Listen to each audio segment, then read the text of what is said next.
There are 3 Islamic habits that I've cherry picked for you that have changed my life when it comes to business and creating wealth. You've seen the title, but I'm going to prove to you that I have made the sort of money I claim to have made. And so here are my bank statements. When I first started my recruitment company, just 6 months in, it adds up to £20,000 a month. You can pause this and look at it for yourself. Here is the amount of money that I made on my Stripe account for one of my businesses just last month. And here are 2 invoices. I invoiced one of my clients in Saudi Arabia, just one client, and I have 4 clients that actively work with me on my recruitment company every single month.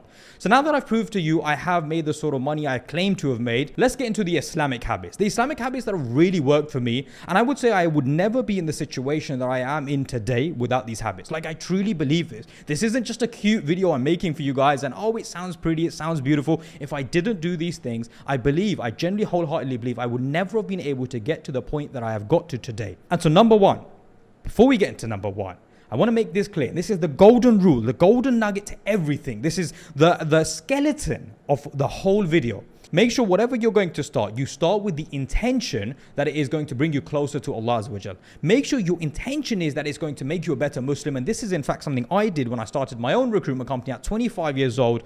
I quit my job and started my own company and told myself in my mind, I want this to be a means for me to get closer to Allah. In fact, I would ask Allah, like, make this a means for me to get closer to you. I really wanted that. And I made my intention that that was what I wanted. And this is what you have to tell yourself, that whatever business you're going to start, whatever wealth creation, hustle, whatever it is you're going to do, there will be a huge amount of blessing in everything you do, as long as your intention is that you genuinely want this thing to bring you closer to Allah. So a general rule, a golden nugget, an overall skeleton, you have to have the intention that whatever you're going to do is going to bring you closer to Allah. And let's now get into the habit 1 that I always do, and it helps me massively.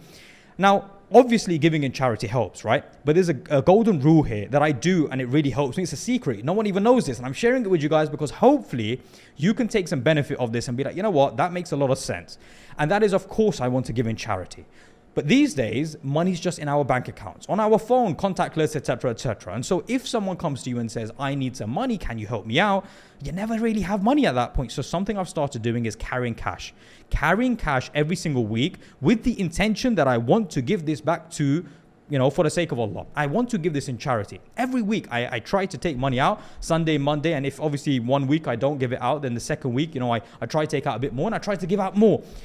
The whole point here is whoever then you see might need it, you're able to give something with the intention, let this, hopefully, inshallah, this benefits this person, and you're giving in charity and you're trying to do it actively.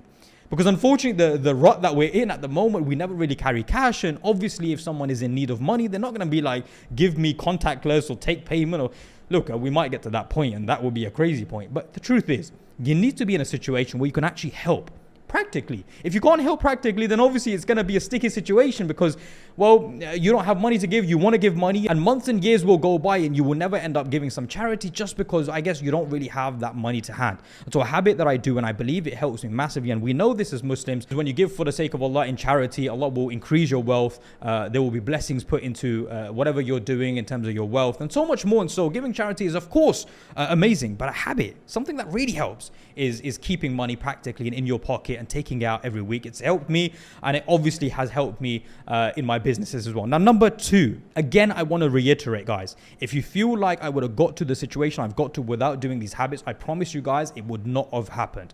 And so number 2, I will say that not only did I have the intention that this will bring me closer to Allah Azza wa Jal, as in I will be a better Muslim, inshallah, by creating a business and doing something for myself, but actually, I would go to the masjid more.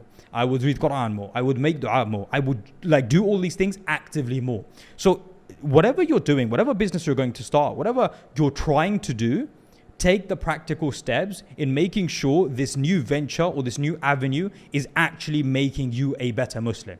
So increasing Quran, increasing going to the masjid, have a connection with the masjid. Like, wake up earlier. You are in control of your life. Take the last 10 nights off in Ramadan. You need to do these things. Like, you need to make this avenue, whatever you're doing, actually make you a better Muslim. Because if it does, think about this now. If your business is actually making you a better Muslim and you are doing good actions and you're doing the things that you need to do because, you are now more in control of your time, then Allah's going to bless your business like crazy. Like, the blessings you will see, the doors that will open up, you would never have imagined. And wallahi, I saw this for myself doors opened up that I never thought would open up, and I wouldn't even put in the effort. If I'm being honest, I probably put in 30-40% of effort compared to someone who is crazy hard worker, etc., etc. But I just did the Islamic things that I know increase my blessings and increase my wealth, and that has helped me. So sometimes you might not even need to put in a crazy amount of effort. I genuinely believe this. If you put in 30-40% effort but do the Islamic side in terms of being a better Muslim, in terms of giving in charity, but really understanding that this is going to make you a better Muslim and therefore it's going to increase your wealth, man, I promise you guys, you'll be shocked. Now, number 3, I would say, is probably the most, or one of the most important. Look, I don't want to put it in category, but for me, it's been a game changer, right? Obviously, I started making a good amount of money for my business straight away. Month 3, month 4, I was making £10,000 a month. That's the sort of money I've never seen before. There's something that I did and I didn't realize I would do until, maybe a month or 2 months ago. And that is, I really reflected on the blessings that Allah would give me. Like, it wasn't just where I would make the wealth, I would see this money and I would spend it and I was like, wow, I'm so cool, like I'm amazing. Well, I would actively always reflect how someone might be struggling, and I would be thankful for my blessings. And I would always reflect on the fact that I've been put in a blessed situation and there are people who have much less than me. I remember going to Asda with my wife, and this is a story, right? I remember we would go shopping and we would pick up wherever. And at the time I would reflect, like, my parents weren't able to do this. Like, pick up wherever they want, like not even look at the price, and we would not look at the price. And then when we would, do the whole, checking out process, me and my wife would guess like how much, the bills come up to. And at that point I remember thinking, man, we're so blessed. We're so blessed that we don't have to think about, how much does this cost us? And that there, guys, is the 3rd habit. That is one of the most powerful things. And honestly, you guys need to save this video. You really need to save this video and watch this over and over again. Because the one thing that has helped me massively is no matter how much money I've made, I've tried my best to never let it get to my head. I've always reflected on the blessings that Allah has put upon me. I've always reflected on how someone might have less and how someone might be struggling.